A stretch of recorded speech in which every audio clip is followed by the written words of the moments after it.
Ano bíblico, 2 Samuel, capítulo 15. A revolta de Absalão e a fuga de Davi. Depois disso, Absalão arranjou uma carruagem, cavalos e 50 homens que corressem na sua frente. Ele se levantava cedo e ficava à beira do caminho que levava ao portão da cidade. Quando passava um homem que tinha alguma demanda que devia ser submetida ao rei para julgamento, Absalão o chamava a si e lhe dizia: "De que cidade você é?" Quando ele respondia: "Este seu servo de tal tribo de Israel", Absalão lhe dizia: "Olhe, a sua causa é boa e justa, mas você não tem quem o ouça da parte do rei."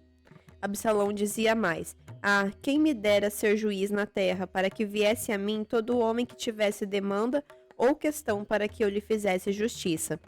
Também, quando alguém se aproximava para inclinar-se diante dele, ele estendia as mãos, abraçava-o e o beijava. Absalão agia desta maneira com todo Israel que vinha ao rei para pedir justiça, e assim conquistava o coração dos homens de Israel.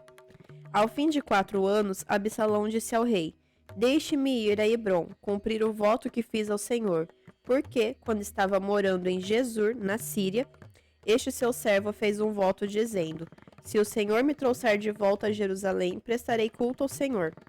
Então o rei disse: "Vá em paz." E Absalão levantou-se e foi para Hebrom. Absalão enviou emissários secretos por todas as tribos de Israel, dizendo: "Quando ouvirem o som das trombetas, digam: Absalão é rei em Hebrom." De Jerusalém foram com Absalão 200 homens convidados, porém iam na sua simplicidade, porque nada sabiam daquele plano. Enquanto oferecia os seus sacrifícios, Absalão também mandou chamar Aitofel, o Gilonita, do conselho de Davi, da sua cidade de Gilo. Assim a conspiração tornou-se poderosa, e o povo que tomava o partido de Absalão crescia em número. Então um mensageiro veio a Davi dizendo: "Todo o povo de Israel está seguindo Absalão." Diante disso, Davi disse a todos os servos que estavam com ele em Jerusalém: "Levante-se e vamos fugir, porque não poderemos nos salvar de Absalão. Saiam o mais depressa possível para que ele não nos alcance. Lance sobre nós a ruína e passe a cidade a fio de espada." Então os servos do rei lhe disseram: "Eis aqui os seus servos dispostos a fazer tudo o que o rei nosso senhor determinar." O rei saiu e todos os de sua casa o seguiram. Deixou, porém, 10 concubinas para cuidarem do palácio.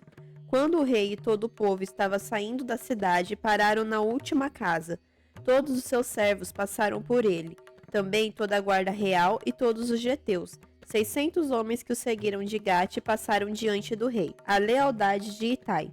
Então o rei disse a Itai, o geteu: "Por que também você está indo conosco? Volte e fique com quem vier a ser o seu rei, porque você é estrangeiro e desterrado de sua pátria.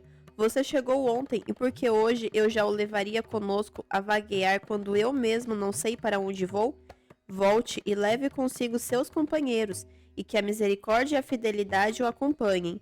Porém Itai respondeu ao rei: "Tão certo como vive o Senhor Deus, e como vive o rei meu senhor, no lugar em que estiver o rei meu senhor, seja para a morte, seja para a vida, lá estará também este seu servo."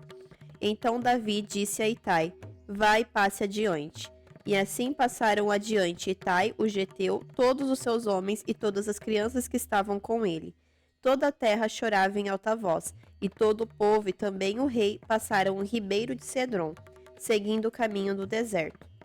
Zadok, Abiatar e Usai voltaram para Jerusalém. Eis que Zadok também estava ali, e com ele todos os levitas que levavam a arca da aliança de Deus. Puseram ali a arca de Deus até que todo o povo acabou de sair da cidade. Então o rei disse a Zadok: "Leve a arca de Deus de volta para a cidade. Se eu encontrar favor aos olhos do Senhor, ele me fará voltar para lá e me deixará ver tanto a arca como a sua habitação. Se ele, porém, disser: Não tenho prazer em você, eis-me aqui, faça de mim o que achar melhor." O rei disse mais a Zadok, o sacerdote: "Ó vidente, volte em paz para a cidade com o seu filho Aimaas, e com Abiatar e o filho dele Jonatas. Vejam, vou ficar esperando nos vales do deserto até que me venham notícias de vocês." Então Zadok e Abiatar levaram a arca de Deus de volta para Jerusalém, e lá ficaram. Davi seguiu pela encosta do Monte das Oliveiras, subindo e chorando. Tinha a cabeça coberta e caminhava descalço. Todo o povo que ia com ele, de cabeça coberta, subiu chorando. Então contaram a Davi que Aitofel estava entre os que conspiravam com Absalão. Por isso Davi orou, dizendo: Ó Senhor, peço-te que transformes em loucura o conselho de Aitofel. Quando Davi chegou ao alto do monte, onde se costuma adorar a Deus, eis que o sai, o arquita.